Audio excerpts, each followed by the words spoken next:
Lena Harper carried a dying stranger to safety through the rain-soaked streets of San Francisco, her hands slick with his blood, never knowing he was Nicholas Corsetti, the ruthless mafia boss whose name made entire families disappear. She had $17 in her pocket, a foreclosure notice crumpled in her apron, and 5 days to save her son's life. The November rain hammered the diner's checkered floor through the open door, neon lights bleeding red and blue across wet pavement, the stale coffee smell mixing with copper and something else, fear, maybe, or the metallic taste of a world collapsing. The clock above Delancey's diner read 3:22 in the morning when Lena pushed through the back exit into the rain. Her beat-up scooter waited under the awning, held together by prayer and duct tape, just like everything else in her life. She was reaching for the ignition key when she saw him. A man lay collapsed against the brick wall 15 feet away, his body twisted like something discarded. His silk suit, black and expensive, was torn open at the shoulder. Blood ran in rivers down his chest, dark and wet. 3 bullet wounds. His breathing came in shallow, rattling gasps. His face was turned toward the rain, water streaming across features that looked carved from stone, sharp jawline, dark hair plastered to his forehead, eyes closed but moving beneath the lids like he was trapped in a nightmare. Lena did not hesitate. She ran toward him, her waitress uniform soaking through in seconds, rain hammering against her shoulders. His body was dead weight, 200 pounds of muscle and silk and blood, and she hooked her arms under his armpits and pulled. Her muscles screamed. Her shoes slid on the wet concrete. She pulled again, dragging him inch by inch across 15 feet of rain-slick pavement, the rough brick scraping her knees, her breath coming in desperate gasps. Once he groaned, a sound like pain-given voice, but he did not wake. She got him inside. The diner was empty, closing shift meant she was alone, just her and the hum of the ancient refrigerator and the red neon sign that flickered like a dying heartbeat. She dragged him to the cracked vinyl booth in the corner, the one where no one ever sat because the springs were broken and the seat tilted. She laid him down carefully, cradling his head. Blood stained everything. Blood on her apron, her hands, the white gauze pad she grabbed from the first aid kit beneath the register, blood that would not stop coming no matter how hard she pressed. His eyes opened once. For a moment his gaze met hers, dark eyes, storm gray in the neon light, carrying the weight of something she could not name. He was looking at her face, rain-soaked and determined, young and desperate and utterly unprepared for what she was trying to do. His lips moved but no words came. Then unconsciousness pulled him under again, and his head fell back against the vinyl. Lena pressed fresh towels against the wounds, applying pressure the way she had learned from the free community health clinic when Micah was born. Her 7-year-old son, waiting in her apartment 3 miles away, asleep in his narrow bed with his hand on his chest where the doctors said his heart was broken. Congenital heart defect. Hole between the chambers. 5 days until the surgery that cost $65,000, money she did not have, would never have, could not imagine having even if she worked 3 jobs for 3 years. Outside, beyond the rain and the neon, something shifted in the shadows. 2 figures stood in the darkness across the street, watching the diner through the downpour. Rocco was tall and broad-shouldered, his suit stretched tight across muscle, his face marked by a scar that ran from his left eye to his jaw. Pietro stood beside him, younger but no less dangerous, his hands in his pockets, his expression unreadable. They had been searching for their boss for 17 minutes since the ambush on Valencia Street, since the rival family had opened fire, since Corsetti had told them to run and then disappeared into the chaos. And now they watched a waitress in a stained uniform press dish towels against his chest, watched her lips move in what looked like prayer, watched her fight for the life of the man she did not know was the most feared person in 3 states. Rocco's jaw tightened. He pulled out his phone, his hand moving toward the contact labeled with a single letter, but Pietro caught his wrist. "Wait," Pietro said, his voice barely a whisper above the rain. "Look at her." She was still pressing towels against the bleeding, her hand steady despite everything, her face set with a determination that Pietro had only seen in one other person, their boss, when something mattered more than his own life. She did not know who this man was. She did not know that helping him was the most dangerous thing she could possibly do. She was helping him anyway. Outside the diner, the rain fell harder, drumming against the pavement like a countdown no one could stop. But what neither Rocco nor Pietro knew was that inside the diner, in that moment, everything was about to change, not just for the dying man on the vinyl booth, but for the waitress whose $17 and desperate heart would soon intersect with the ruthless empire that ruled the shadows of San Francisco. Now let us go back to the beginning, to understand how a woman with nothing became the one person Nicholas Corsetti could not live without. 17 hours earlier, the sun had just begun to rise over the bay, painting the sky in shades of grey and reluctant gold. Lena Harper stood in her kitchen, a kitchen so small that 3 steps took her from the stove to the refrigerator, and counted the money in her apron pocket with a precision born from desperation. $1. $3. $5. She laid each bill on the counter, her fingers trembling slightly, her lips moving soundlessly as she added. $17. She had earned it the night before, tips from a 12-hour shift, split between 5 tables and a manager who did not care if she went home with enough to eat. The $5 bills came from a businessman in a suit, someone who had looked at her with pity when she brought his coffee and he saw her hands, calloused and raw from picking up extra shifts at the clinic on weekends. The ones and loose change came from tourists who did not know the difference between generous and insulting. $17. It had to cover food for 3 days, gas for the scooter, the medications Micah's doctor prescribed. It had to be enough. It always had to be enough, because there was no other option. She folded the bills carefully and placed them back in her apron pocket, the fabric thin and worn from 100 washes. Then she pulled out the other item, the folded letter that had arrived 2 weeks ago, the one from the bank that she had read so many times the creases were wearing through the words. Foreclosure notice. 60 days. The apartment that she and Micah had lived in for 3 years, the only home he had ever known with her, was being taken away. But that wasn't what terrified her most. What terrified her was the letter underneath it, the one from the hospital. Micah's cardiologist, Dr. Reeves, had circled a date in red pen. Surgery needed within 30 days for best outcomes. Cost, $65,000. Insurance would cover none of it. She had no insurance, because the diner did not offer benefits and she could not afford individual plans on $17 per shift. 30 days to raise $65,000. Lena folded the foreclosure notice back into her apron and moved to the bedroom where Micah slept. He was curled on his side, his small hand pressed against his chest where his heart beat irregularly, too fast then too slow then racing again like something broken trying desperately to fix itself. He was 7 years old and he had never complained, never asked why other children could run on the playground while he had to sit down after 2 minutes, never questioned why Mommy went to work at night and came home when he was already asleep. She kissed his forehead, careful not to wake him, and whispered something that was half prayer, half promise. I will fix this. I will find the money. I swear it. The apartment was cold. The heating had been broken since October and the landlord, a man named Derek who owned 7 buildings in the Mission District and cared about none of them, had refused to fix it. Lena grabbed her work apron from the hook by the door and stepped out into the November morning. The scooter coughed twice before the engine caught.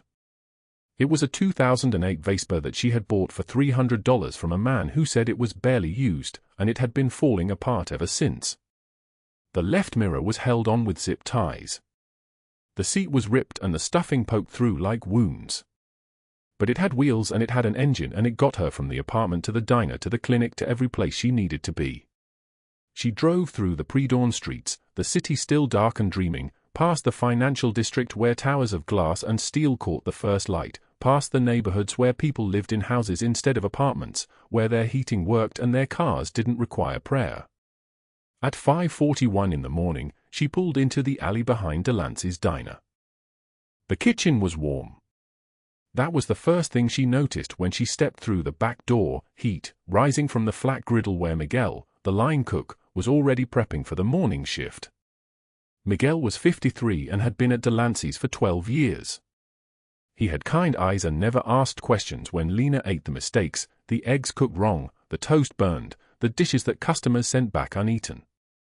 Morning, Lena, he said without looking up from his prep work. You look like hell. "I am hell," she said. It was true. She had not slept more than 3 hours in 4 days, her body running on black coffee and the sharp terror that lived in her chest. "Is it that obvious?" Miguel slid a plate toward her. 2 eggs, toast, a handful of hash browns. "Eat. You can't work a shift on an empty stomach." She wanted to argue. The food cost money, even if Miguel was giving it to her. But her stomach growled loudly enough that even he heard it. She sat at the kitchen counter and ate, each bite tasting like failure because she was consuming resources that Micah needed. The diner began to fill at 6 in the morning. Construction workers ordered coffee and eggs. A woman who worked night shift at the hospital came in looking as exhausted as Lena felt. A homeless man named Robert sat by the window, nursing a single cup of coffee that Lena refilled 4 times without charging him. She had no money to give away, but the coffee was paid for, already counted in the register, and she could at least give him that small mercy. By noon she had earned $12 in tips.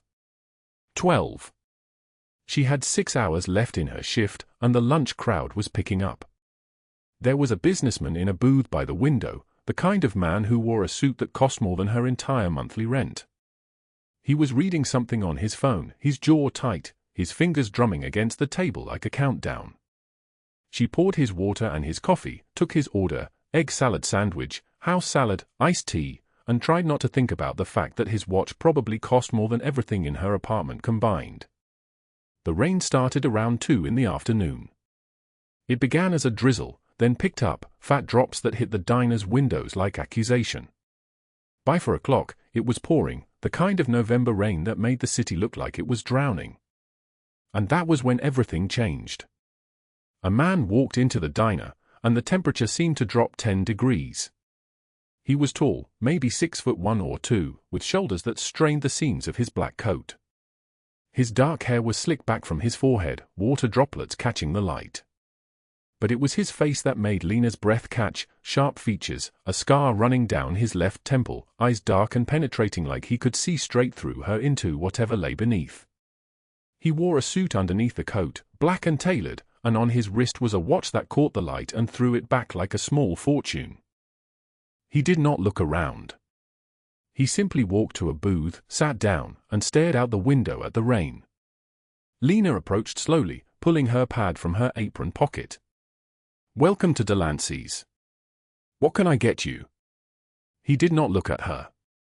"Coffee. Black." His voice was deep and solid like an oath, the kind of voice that made you believe every word without question.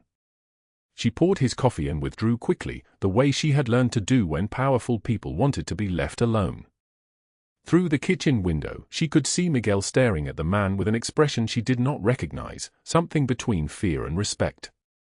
The businessman in the other booth had stopped eating. He was watching the newcomer with an intensity that made Lena uneasy. She had learned, working the night shift at a diner in San Francisco, that some men were dangerous in ways that had nothing to do with size. Some danger lived in the eyes. Outside, the rain hammered against the windows. The man in the black coat remained seated for exactly 17 minutes. He drank his coffee slowly, never touching it with his hands, just letting it sit and cool. His phone rang twice and he ignored it both times. Then he stood, left a $50 bill on the table, more than the coffee cost by $49, and walked back out into the rain. When he was gone, Lena felt like she could breathe again. She picked up the $50 bill with trembling fingers. $50. She had earned exactly $29 for the entire day, and now in a single moment, a stranger had handed her more money than she had made in hours of smiling and refilling water cups. The businessman was staring at her, his expression unreadable. "Do you know who that was?" he asked quietly. Lena shook her head. "That," the businessman said, "was someone you never want to meet again. Someone that man will want to know about, eventually. That is how this city works." He left without finishing his salad and did not leave a tip. Lena locked the money in the register, her hands shaking. She did not understand what the businessman meant, but understanding was a luxury she could not afford. What mattered was that she had $29 earned and $50 given, and that meant she had $79 to last her 5 more days until her next paycheck. $79. It still was not enough. It would never be enough. But she was going to make it enough. She was going to work until her hands bled. She was going to find every extra shift, every opportunity, every miracle she could hold in her desperate palms. Because somewhere in this city, in 5 days, there was a surgery scheduled, and her son would live or he would not, and she would spend every breath she had left fighting the idea that his life was negotiable. The November rain continued to fall through the afternoon and into the evening, and Lena Harper counted her tips and did not know that her night shift was about to begin in ways that would shatter everything she thought she understood about the world. 48 hours before everything changed, Lena Harper woke at 5:02 a.m. in a studio apartment so small that her bed touched both the bathroom door and the kitchenette counter. The ceiling bore a water stain the shape of a rotting tooth, and the radiator clanked with the rhythm of a dying heart, producing warmth that never quite reached the corners of the room. In the darkness beside her, Micah breathed the careful, measured breaths of a child whose lungs had never learned to trust themselves. He was 7 years old and small enough to fit in the crook of her arm like he had when he was born, his body a map of fragile systems held together by medication and prayer. The nebulizer hummed its mechanical lullaby in the corner, a sound that had become as familiar as her own heartbeat. 3 times a day, every single day for 7 years, the machine filled the darkness with mist and the smell of albuterol. Lena rose without waking him and moved through the apartment in the grey pre-dawn light. His medications lined the kitchen counter in a row like soldiers standing guard, the digoxin at 6:38 a.m. exactly, the furosemide at noon, the aspirin at 6:22 p.m. She checked the oxygen monitor clipped to his sleeping finger. 92%. Too low. It should be at least 95. She made a note on the chart the cardiologist had given her 6 months ago, a chart that was now filled entirely with numbers that never quite reached the safety line. "Mama." His voice came small and uncertain from the bed. "I am here, baby," she said, sitting on the edge of the mattress. His eyes opened halfway, still half caught in sleep, and she could see the slight blueness at his lips that meant his heart was working harder than it should have to be. "Time for your medicine." He took the pills without complaint. He had learned early not to resist the things that kept him alive. Most children his age fought bedtime and vegetables. Micah fought nothing. He simply existed, day after day, in the quiet understanding that his body was negotiable. After his medication, he asked the question that broke her every single morning. "Mama, when can I run like the other kids?" She pulled him close, and his small chest rose and fell against hers, each breath a small victory. "Soon, baby," she whispered into his hair. "Very soon. I promise." It was a lie wrapped in hope, and she had told it so many times that sometimes she almost believed it herself. The phone call came at 9:33 a.m. while she was making his breakfast, scrambled eggs and toast, the only food he would eat consistently. The number on the screen was from UCSF Medical Center. Her heart stopped. She had been waiting for this call for 6 months, and now that it had arrived, her hands trembled so badly she could barely press the phone to her ear. "Miss Harper?" A woman's voice, professional and efficient. "This is Dr. Reyes from Pediatric Cardiology. I have good news and news I know you will not want to hear." Lena could not speak. She stood in the kitchen of her dying apartment, watching Micah push eggs around his plate with a fork, and waited. "We have an opening for the arterial switch operation. 5 days from now. Monday, November 18th. Your son is next on the list. This is what we have been waiting for." "Yes," Lena breathed. "Yes, thank you, thank you." However, Dr. Reyes continued, and in that one word, Lena heard the cliff edge approaching. "The surgical deposit is non-negotiable. $65,000. Your insurance covers the procedure itself, but the deposit must be paid by Monday morning, or we move on to the next family on the wait list. There are 12 families waiting behind you." Lena's vision tunneled. 65,000. I understand this is difficult. Do you have family you can reach out to? Parents, siblings, a partner? "No," Lena said quietly. "I will have it. I promise." She hung up before Dr. Reyes could say anything else. On the kitchen counter, the crumpled foreclosure notice lay where she had left it 3 weeks ago, the eviction date circled in red, Thursday, November 21st. 5 days. The hospital wanted $65,000 in 5 days. Her landlord was taking the apartment in 5 days. Her son needed surgery in 5 days. She looked at Micah eating his eggs, unaware that his entire future had just been compressed into a single deadline. She looked at her reflection in the greasy kitchen window and saw a woman with dark circles under her eyes so deep they looked like bruises, hair that had not been cut in 8 months, hands that bore the permanent calluses of someone who had spent years working jobs that did not pay enough to live on. She had $17 in her bank account. 17. The rain started around noon, November rain that was less precipitation and more atmospheric punishment. Lena pulled on her jacket, a synthetic thing that had cost $4 at Goodwill 5 years ago, and headed out to the scooter parked on the street. The vehicle was held together by duct tape and prayer, the seat cracked, the left mirror held in place by a rubber band, the engine producing sounds that suggested it was actively dying.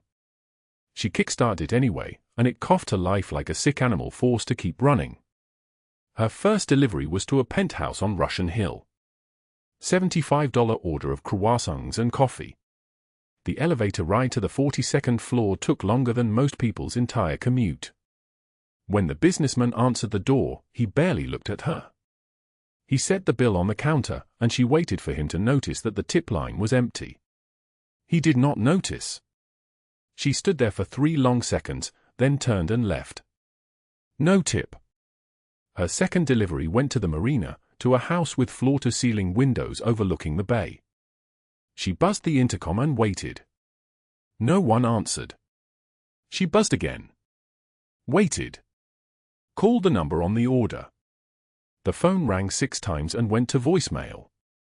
She sat on the porch of a house that cost more than she would earn in 50 lifetimes and waited 40 minutes. When the door finally opened, a woman in designer activewear handed her cash for the food and closed the door without meeting her eye. $2 on a $60 order. By 2:27 p.m., Lena had made $38. Enough to feel like progress. Enough to feel like nothing at all. She rode the scooter through rain-slicked streets to the pharmacy on Mission, where she picked up Micah's medication. The cost was $32. The pharmacist, a young man with kind eyes, did not comment on the fact that she paid in ones and loose change. When she left, she had counted her wallet 3 times to make sure the math was correct. $6 left. $6. She rode back to the apartment and found Micah waiting by the window, his small face pressed against glass that rattled when the wind hit it. "Hi, Mama," he said, his voice bright like he had not spent his entire day watching television while his lungs labored to process air. "Hi, baby," she said, and held him like she could pour all of her determination into his small body through the simple act of holding him. At 9:45 p.m., Lena clocked in at Delancey's Diner on Valencia Street. The owner, Frank, was 65 and had the tired eyes of a man who had watched neighborhoods change around him and not liked the direction. His hair was white and wispy, and his apron bore stains that probably went back years. "Lena," he said, not looking up from the register. "You look like death." "I feel worse," she replied, pulling her apron over her head. Delancey's was a place where time moved differently. The floor was black and white checkered linoleum, cracked in places, maintained through habit rather than care. The red vinyl booths had duct-taped tiers that had been duct-taped so many times they looked like scars over scars. The neon sign outside that should have read Delancey's Diner instead flickered Elan's INER, the D and the opening apostrophe having burned out 3 years ago and never been replaced. It was the kind of diner that existed in the spaces between the city's gentrification, a place where people who had nowhere else to go could order coffee and be left alone. The night shift was a study in solitude. By midnight, there were only 2 other customers, Maurice, a cab driver who had been coming to the diner for 14 years and who always ordered black coffee and rye toast, and Destiny, a woman who worked the blocks around the Tenderloin and who came in on her breaks to drink decaf and eat pie because sugar was the only thing that made her feel human on certain nights. The radio played low on the FM station, old songs that Frank had probably loved 40 years ago. The grill hissed. The coffee maker burbled. Outside, the November rain fell in sheets, turning the street into something that looked like a river running backward. Lena wiped down tables that were already clean. She refilled water glasses that were already full. She existed in the spaces between customers, a ghost moving through a ghost restaurant, trying very hard not to think about the number 65,000 or the date Thursday, November 21st, or the way Micah had asked her that morning when he could run like the other kids. At 3:15 a.m., 17 minutes before everything changed, Lena was standing behind the counter, her feet aching in shoes that had cost $3, when the diner door opened. Rain blew in horizontally, driven by wind that seemed to come from nowhere and everywhere at once. For a moment, there was only the sound of weather and the smell of wet concrete and gasoline. Then there was silence. And silence, in a diner at 3:15 a.m., was never a good thing. The diner door crashed open at 3:22 a.m. Rain exploded inward like a weapon, carrying with it the smell of wet concrete and something else, something metallic and dark. Lena looked up from the counter where she had been staring at nothing, her hands wrapped around a cup of coffee that had gone cold an hour ago. For a moment, there was only the sound of the storm and the ancient neon sign outside humming its tired song. Then the rain cleared, and a man stumbled through. He was tall, broad-shouldered, wearing a silk suit that had been torn open at the chest. His white shirt hung in shreds, revealing skin marked with violence, a slash across his ribs that wept dark red, another wound along his collarbone that looked like it had come from something sharp and deliberate. His dark hair was plastered to his forehead. His eyes, even in pain, held the kind of intensity that made the fluorescent light seem dim by comparison. A scar ran from his left eye to his jaw like a blade had once tried to cut him in half and failed. He stumbled forward 3 steps and collapsed against the nearest booth. Lena moved without thinking. She had spent 7 years learning to move through crisis like water through a sieve, her son's birth, his diagnosis, the day the landlord left a notice on her door. Her feet carried her across the black and white checkered floor before her mind caught up. Maurice the cab driver was already backing away, hands raised. Destiny had vanished into the bathroom. Frank the owner had disappeared into the kitchen. It was just Lena and the dying man. Hey! Hey, can you hear me? She knelt beside the booth, her hands already moving to assess the wounds. The training from her EMT course, the one she had started and could not afford to finish, came back in fragments. Bleeding.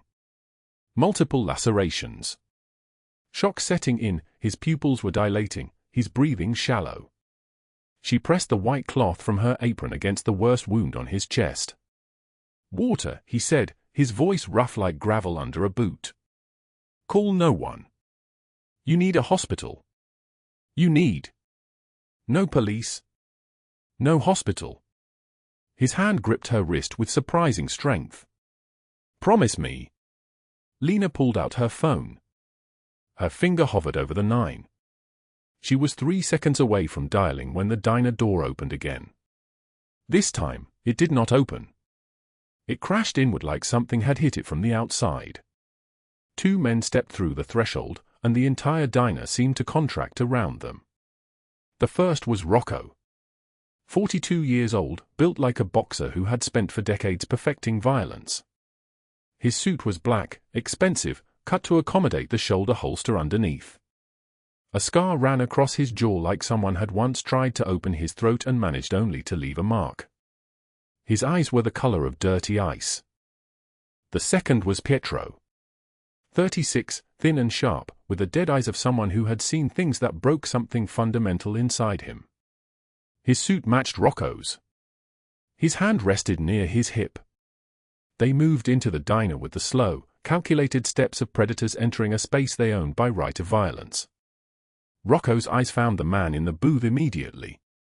Recognition flickered across his face like a match striking in darkness. His hand rose. Pietro moved with him, a shadow synchronized to a moment.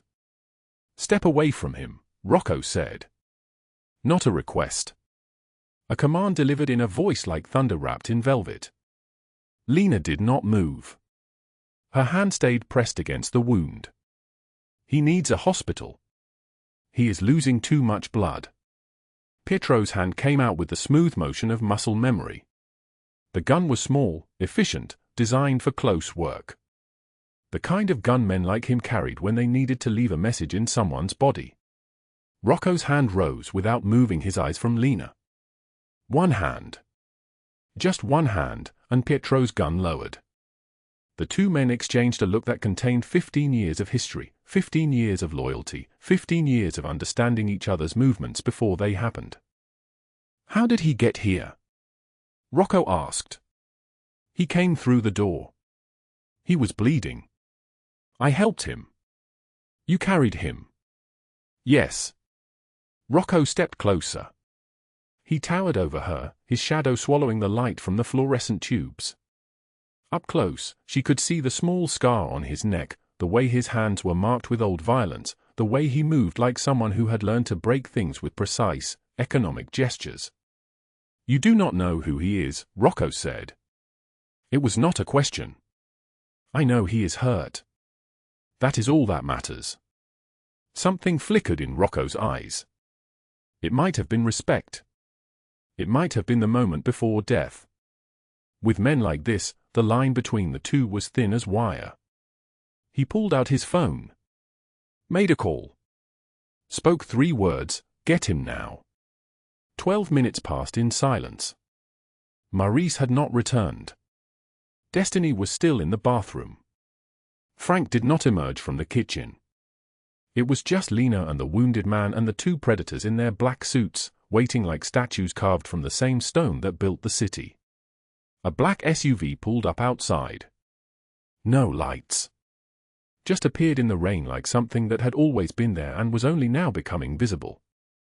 A man emerged from the back, older, with grey threading through his dark hair, carrying a medical bag like he had been waiting his entire life for this moment. They moved fast. The doctor, a woman with sharp eyes and efficient hands, assessed the wounds with a professional's detachment. A stretcher materialized. The man in the suit, the man who had said call no one, was transferred with the kind of care they might have used with something made of glass. Before the SUV pulled away, Rocco turned back to Lena. He was holding an envelope, white and thick. "What is your name?" he asked. "Lena Harper." "You saved his life tonight, Lena Harper." "I just did what anyone would do." "No." Rocco placed the envelope on the counter. It landed with the soft weight of significance. "You did what no one else would. People like us, we have a code. We understand debt. You have saved something more precious than you know. This is $5,000. It is the beginning of payment." Lena stared at the envelope. "I cannot take this." "You already did," Rocco said. They were gone before she could protest. The SUV disappeared into the rain like it had never been real. The only evidence that any of it had happened was the blood on the white cloth in her hand and the envelope on the counter. At 4:48 a.m., Lena sat alone in the diner, the envelope trembling in her grip. Her hands would not stop shaking. She counted the money 4 times. $5,000. Exactly. New hundreds, crisp and perfect, each one worth more than she made in a week. She called Dr. Reyes at 6 a.m., before the sun rose, before she could think of a reason not to. "I have a down payment," she said. $12,000. "I can have the rest in." She stopped. She could not have the rest. Not in 5 days. Not in 50 days. Not in 5 years. "That helps," Dr. Reyes said gently. "But we need $45,000 more for Friday's surgery. The insurance company has denied the claim. The experimental valve is not covered. Without it, Micah's survival rate is 40%. The phone felt heavy in her hand. 40% meant 60% chance of her son's body going cold like the man's hands had been cold in the diner. It meant a small grave and flowers that would wilt and a life that ended before it truly began. I understand, Lena said, though she did not understand anything anymore. That night, at 11:51 p.m., she searched his name into Google on her ancient laptop. The screen took a full 30 seconds to load. When it did, the results arrived like a curse. Nicholas Corsetti. Crime family. RICO investigations. Suspected murders. Bodies that disappeared. Money laundering across 3 states. The Corsetti family controlled gambling, loan sharking, construction contracts, entire city blocks bought and paid for with blood and silence. He was not a man. He was an empire built on darkness. And she had saved his life. 3 weeks later, Lena had made no progress on the remaining money. She worked triple shifts now, the diner until 2 a.m., then deliveries on her scooter until dawn, then the clinic where she had picked up part-time hours answering phones. She slept for hours on the bathroom floor sometimes, curled around Micah to keep him warm because the heater was broken and she could not afford to fix it. Micah was changing. His oxygen levels had dropped from 92% to 89 to 87. His skin took on the faint grey tone of someone whose blood was not carrying enough life through his veins. He tired faster.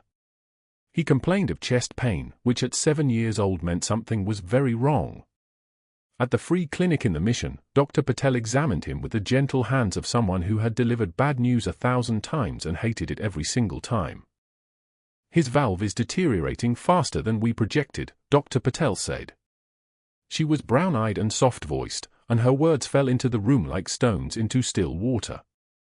His condition is becoming critical. You have maybe 10 days now, not 5 weeks. Lena's hand shook. She pressed them flat against her thighs. What does that mean? It means if the surgery does not happen in the next week and a half, his heart will fail. I am sorry.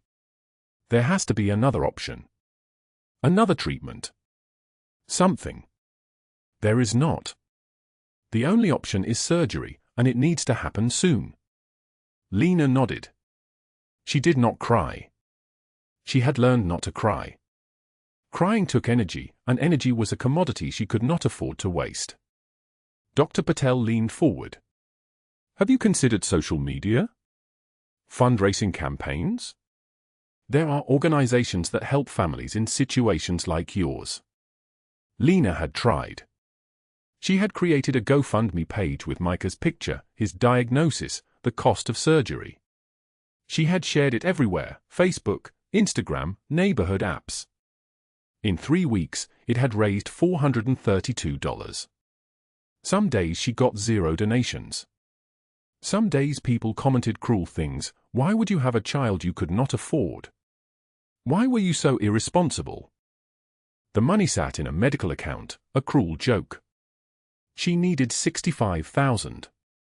She had earned $5,232 in the most desperate month of her life, working until her feet bled, until her hands developed painful tremors from gripping the scooter. It was not enough. Nothing was ever enough. Preston Mercer appeared outside her apartment building at 9:02 p.m. on a Tuesday in November. He was leaning against her door when she came home, Micah asleep against her chest, his weight like a sack of stones that got heavier every day. Preston was 34, gym-muscled and dangerous the way beautiful things sometimes are. He wore an expensive jacket over an even more expensive watch. His smile had been what attracted her 2 years ago. She had not understood then that his smile was a trapdoor. Lena, he said. Been a while. She did not answer. She shifted Micah higher on her hip and reached for her keys with trembling hands. Your restraining order, she said. You are not supposed to be here. That piece of paper? My buddy Mike at the precinct lost the file. Funny how that happens.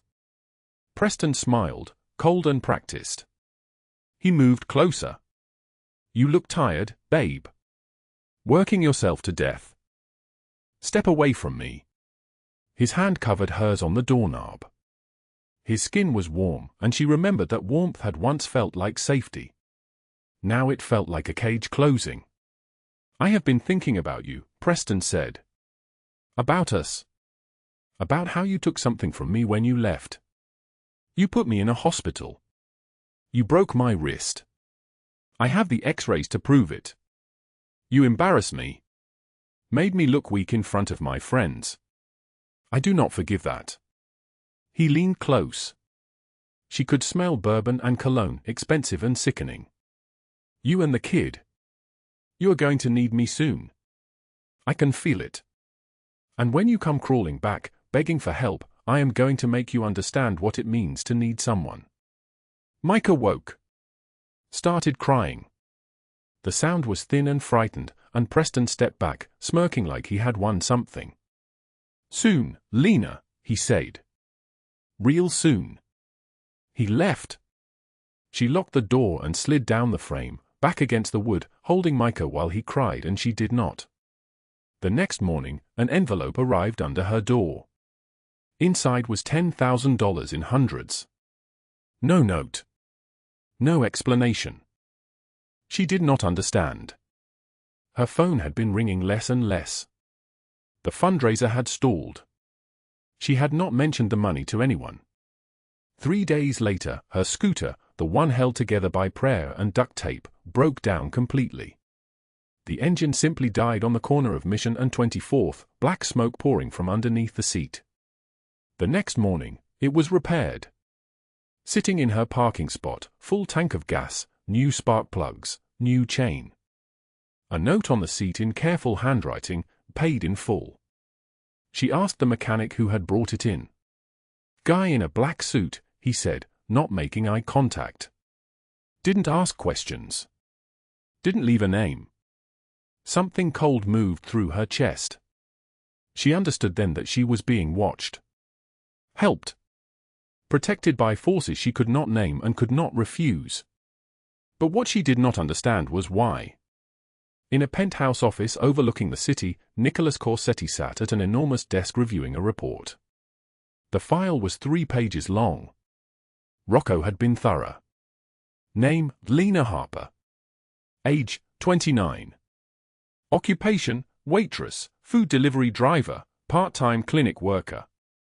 Monthly income, approximately $1,800. Son, Micah, age 7, congenital heart defect, surgery required within days. Cost, $65,000. Current funds, $12,000. Ex-boyfriend, Preston Mercer, age 34, violent offender, restraining order unenforced due to corrupt officer at SFPD precinct. Recent activity, stalking, threats, assault. Corsetti read the file twice. Then he stood and walked to a door that he had not opened in 23 years. Behind it was a nursery that time had forgotten. The walls were pale blue.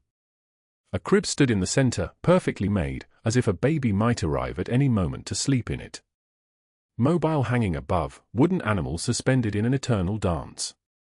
Shelves lined with stuffed animals, a rabbit, a bear, a giraffe, all arranged by size.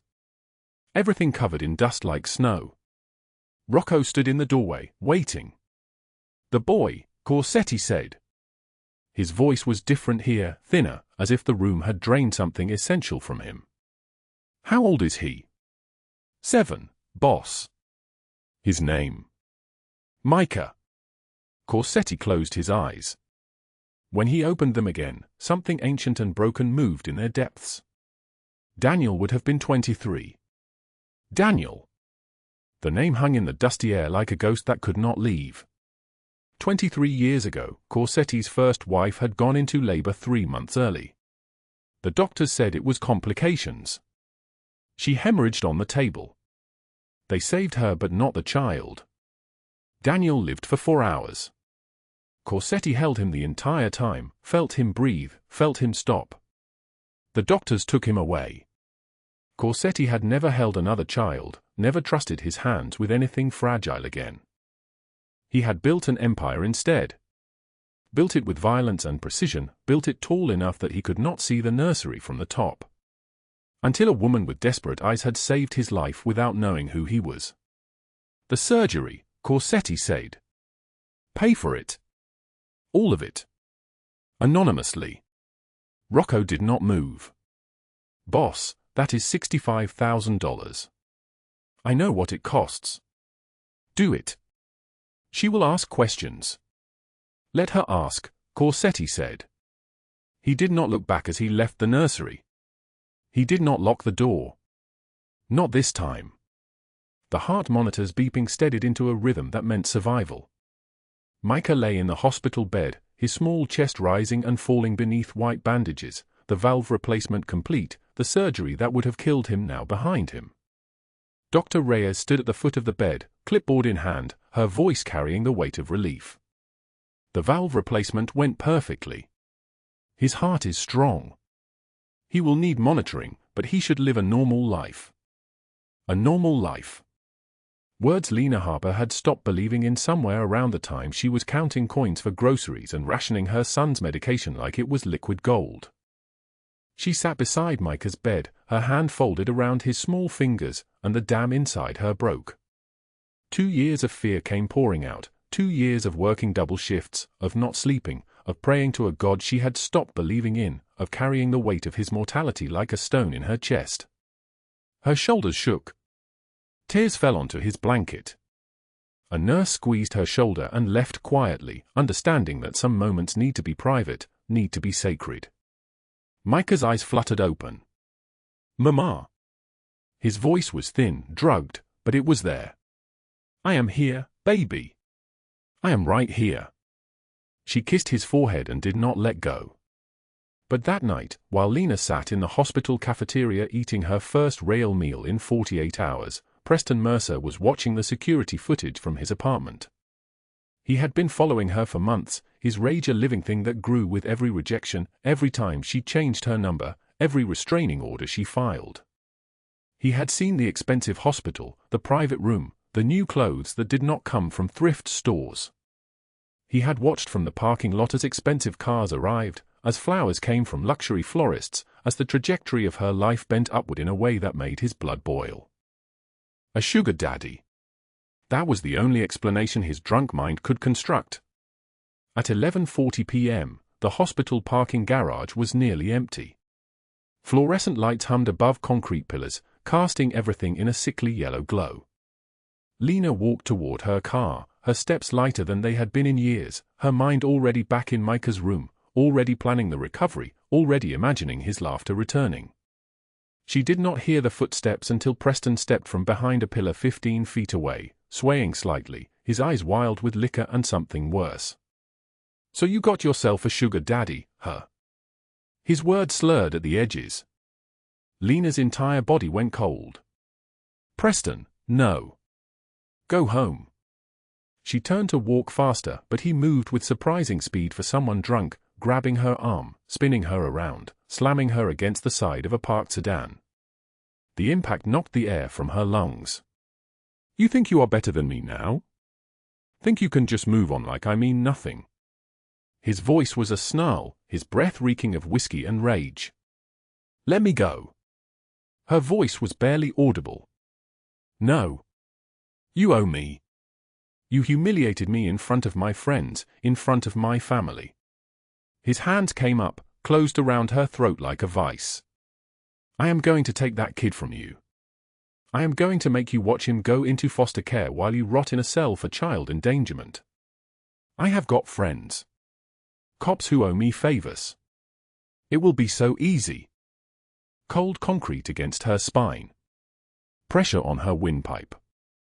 The garage lights blurring into halos, multiplying, swimming. Her purse fell, content scattering across the pavement, a chapstick, her car keys, a photograph of Micah smiling that had been taken just last month. Her vision darkened at the edges.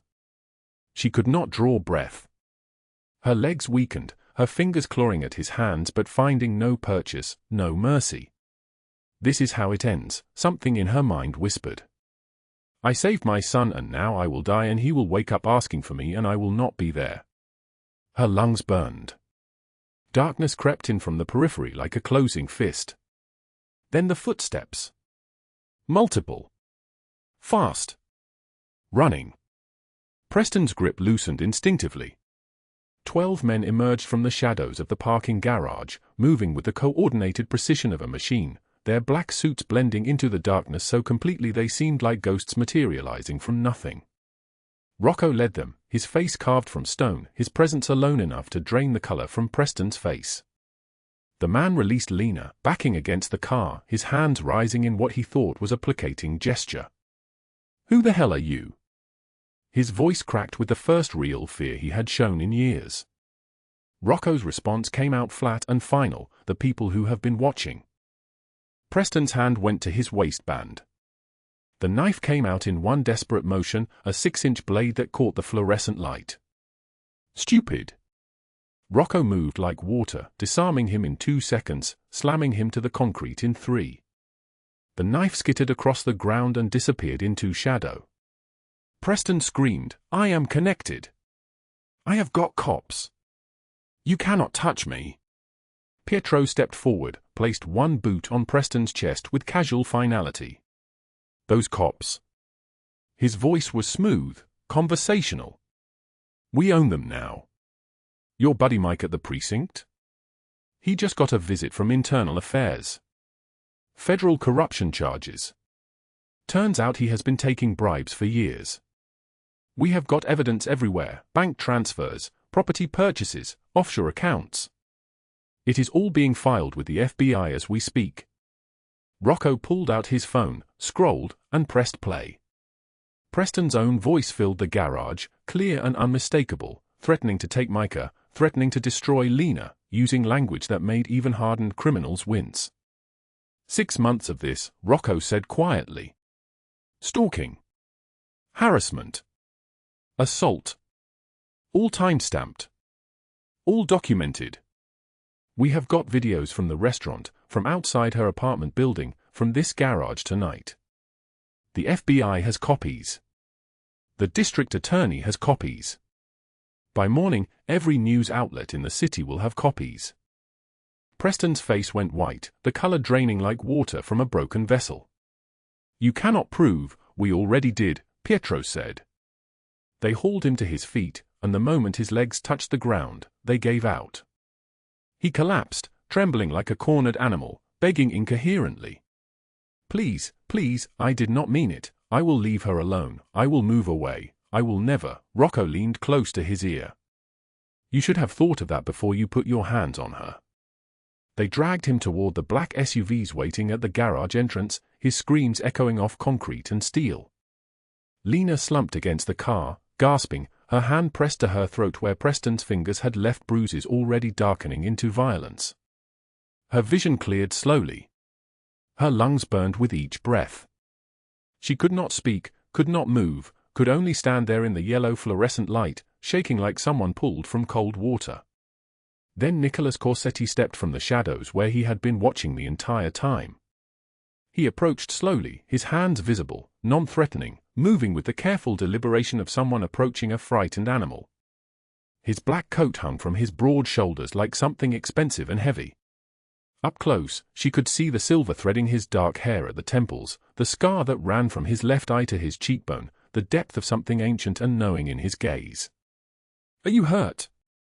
His voice was low, steady, like someone soothing a child. Lena shook her head, unable to form words. He kept his distance, respecting the boundary of her space. "You have been watching me," she finally managed, her voice hoarse.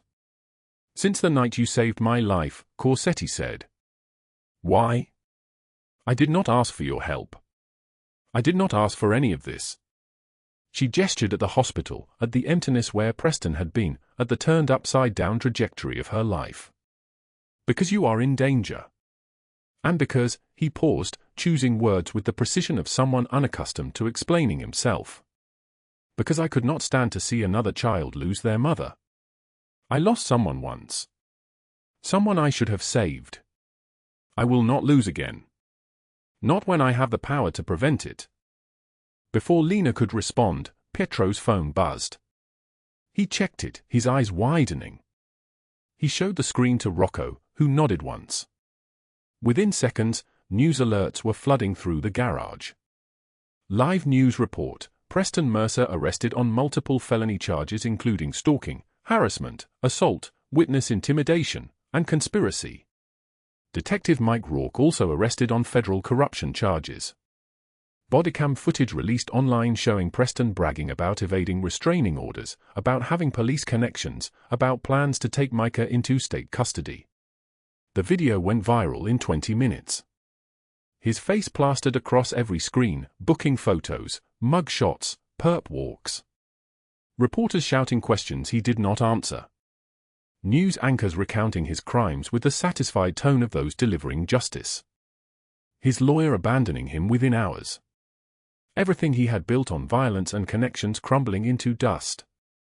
Not death. Too quick, too easy, too merciful. Federal prison instead. 40 years minimum. Total destruction. Public humiliation complete. But Cordelia Blackwood had been investigating Corsetti for months, waiting for the perfect moment.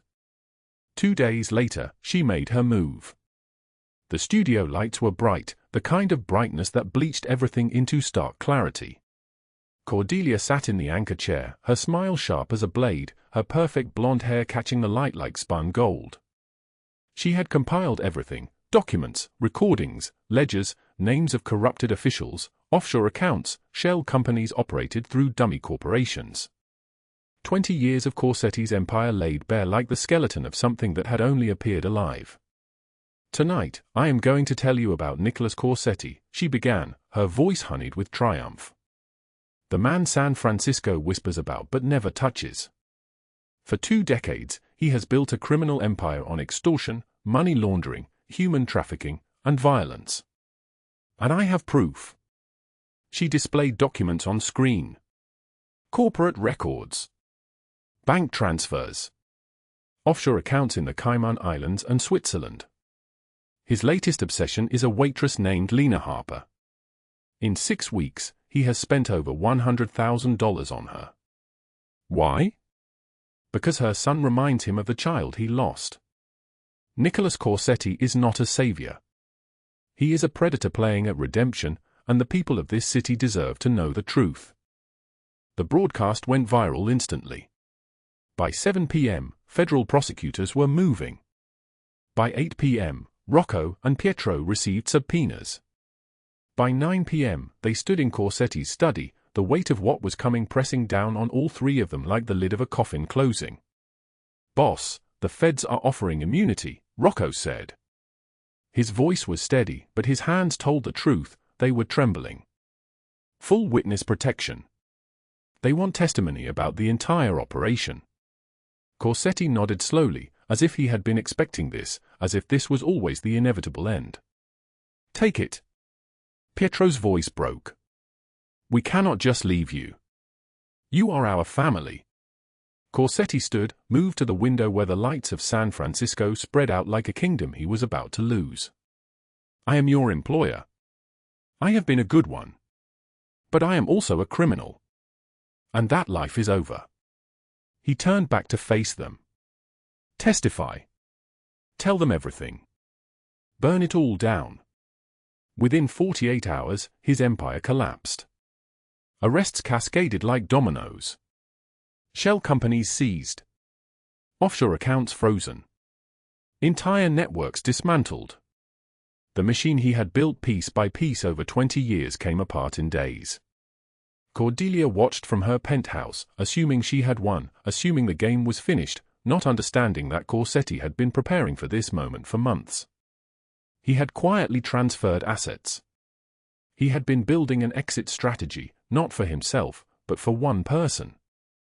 Lena Harper.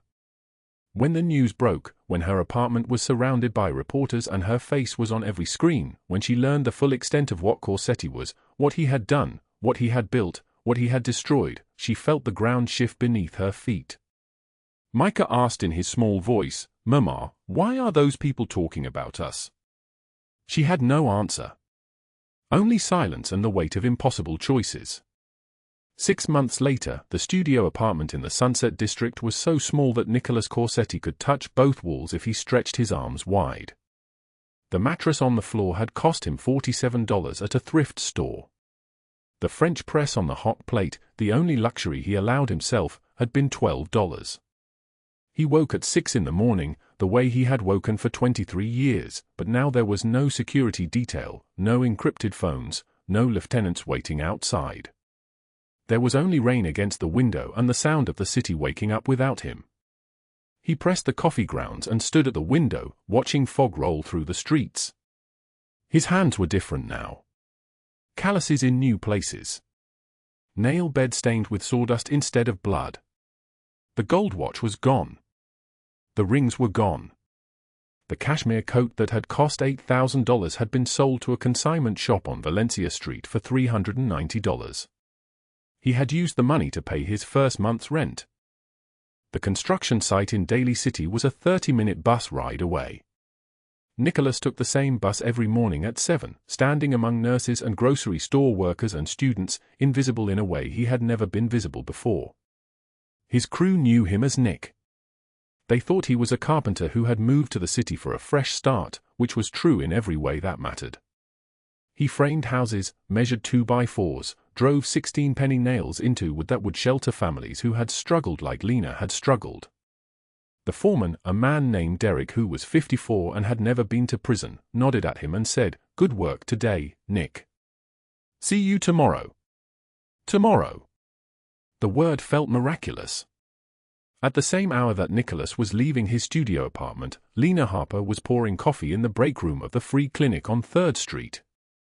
The clinic director, Dr. Patel, had hired her 4 months ago as a clinic administrator. $48,000 a year with benefits. Medical insurance. A 401k that she did not understand but was learning. The same clinic where Micah had his surgery. The same place where she had sat in a plastic chair, terrified and $17 from eviction, and a kind man had told her that Micah would live. Now she helped other mothers navigate the same terror. The paperwork for Medi-Cal was the same crumpled nightmare it had been when she was desperate. She knew which forms the state would lose. She knew which phone numbers actually connected you to a real person instead of an automated voice. She knew that one mother with a sick child was no different than another, that desperation looked the same whether it wore a waitress uniform or scrubs or business casual, that the system was designed to break people who were already broken. This morning, a young woman named Sophia came in with a 3-year-old whose asthma was severe. The medical bills were already at $4,000. Sophia worked part-time at Target and had no insurance. Lena sat across from her at the cluttered desk and did not minimize her fear. Instead, Lena said, "I have been exactly where you are. I know what this feels like. But we are going to solve this together." 3 hours later, Sophia's daughter was enrolled in a county program that would cover her medication and inhalers. Sophia cried. Lena did not tell her that everything would be easy. She said, "You are not alone anymore." The same words Corsetti had said to her. She thought of that every single day. Micah was healthy. At 7 years old, he could run without breathlessness, play soccer on Saturday mornings, sleep through the night without his body turning traitor. The surgery had worked. The scar on his small chest was fading. Lena had photos from his last checkup taped above her desk at the clinic, Micah laughing, Micah score the winning goal, Micah eating birthday cake without oxygen tubing. She never told him how close he had come to not having a birthday at all. They lived in a modest apartment in the outer Richmond, 15 minutes from the clinic, 3 blocks from Micah's school. The walls were painted soft yellow. The kitchen was small but theirs. At night, Lena would sit on the worn couch she had bought at a yard sale for $60, watching Micah do homework or draw pictures of birdhouses and soccer fields, and she would think about a man with blood on his suit and rain in his dark eyes. She had not seen him since the day she testified. She did not know where he lived. She did not know if he thought of her. But every time Micah ran without stopping to catch his breath, every time he laughed freely, she whispered a thank you to a stranger who had given her everything and asked for nothing. The months passed like water through open fingers. October became November again. The anniversary approached without announcement, just a date on the calendar that Lena's body remembered before her mind did. 1 year. The night she carried Nicholas Corsetti to safety. The night that changed everything. On the evening of November 14th, Lena closed the clinic at 9 p.m. Her shift had been double. A sick staff member meant everyone else had to absorb the work. She was exhausted in the bone-deep way that came from caring for people who had less than nothing. Micah was at a sleepover at his friend Diego's house. His first sleepover ever. He was healthy enough now for a sleepover. Lena sat in her car in the parking lot and cried a little, the way mothers do when their children reach milestones, when survival becomes living. She drove without planning to, muscle memory and heartbeat pulling her toward 3rd Street. Toward Delancey's diner. Toward the place where it had started. The neon sign still flickered. The checkered floor still creaked under her feet. The same radio played low, same coffee smell and grease and time. Frank was wiping down the counter. He looked up and smiled the way he always smiled at her now, like she was not invisible anymore, like he had always known she would come back here when she was ready. "Lena," he said. "The usual. Please." She sat in the booth. Not a different booth. The same booth where she had laid a bleeding man and changed her life. She wrapped her hands around the coffee cup and listened to the rain hammer the windows. The clock on the wall read 11:31. The bell above the door chimed. Nicholas Corsetti stood in the doorway, soaked through, holding a crumpled piece of paper. Water dripped from his jacket. His hair was longer now, touched with gray at the temples. His face was thinner, older, carved into something that looked like peace. Their eyes met across the diner. He crossed to her booth without asking, without hesitation, and sat in the exact spot where he had bled a year ago. The silence between them stretched like a held breath. "How did you know I would be here?" Lena asked quietly. "I did not," he said. His voice was different too, quieter, less absolute. "I came because it is November 14th. 1 year exactly. I thought maybe you would remember." "I remember everything," she said.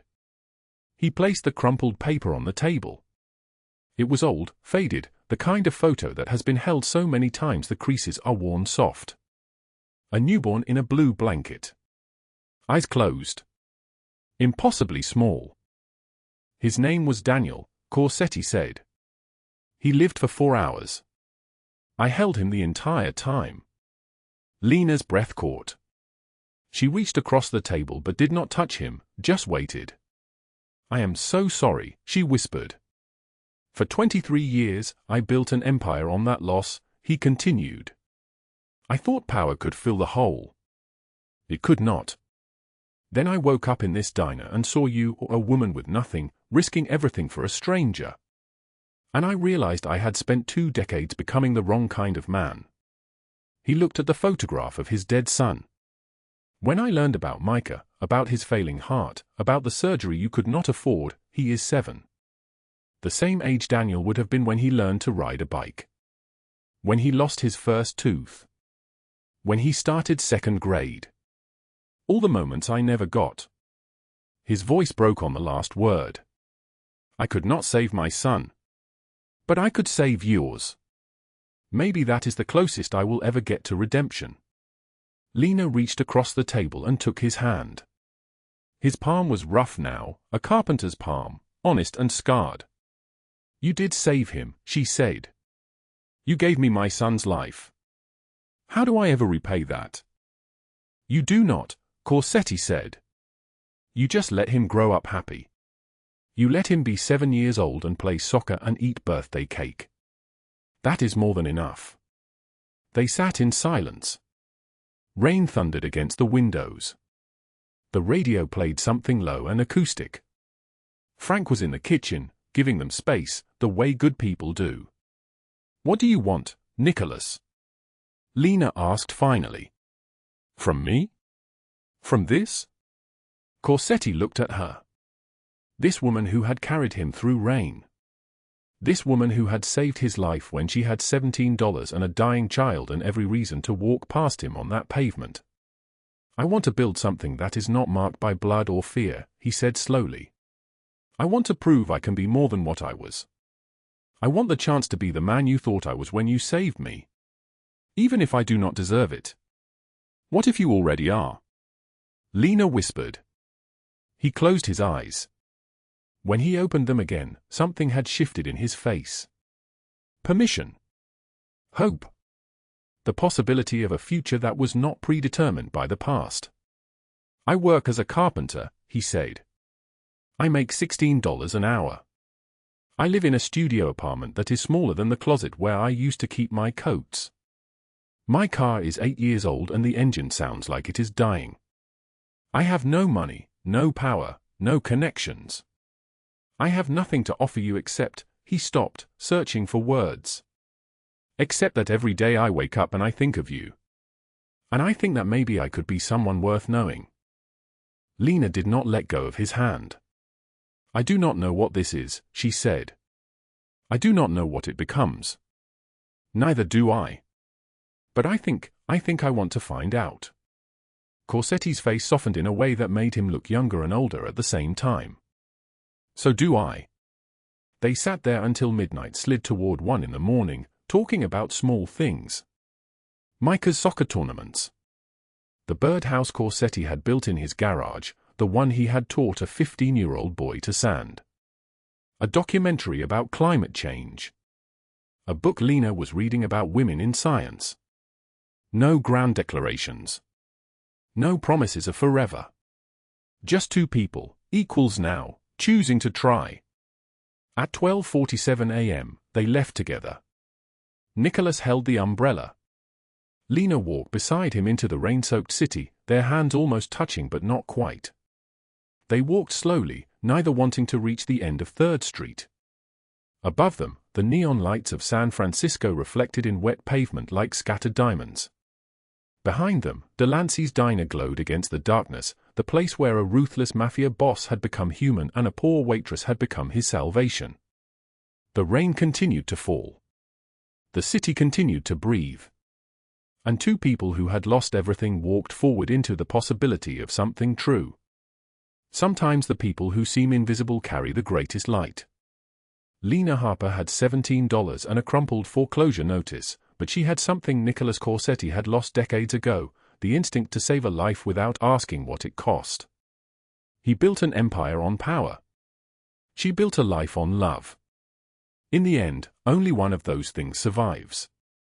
Only one of those things is worth the weight of a human soul. If this story moved you, drop a like and share it with someone who needs to hear it. Subscribe because tomorrow we bring you another story of love, redemption, and second chances. And remember, the smallest act of kindness can change everything. Sometimes it even saves a life. Sometimes it saves 2.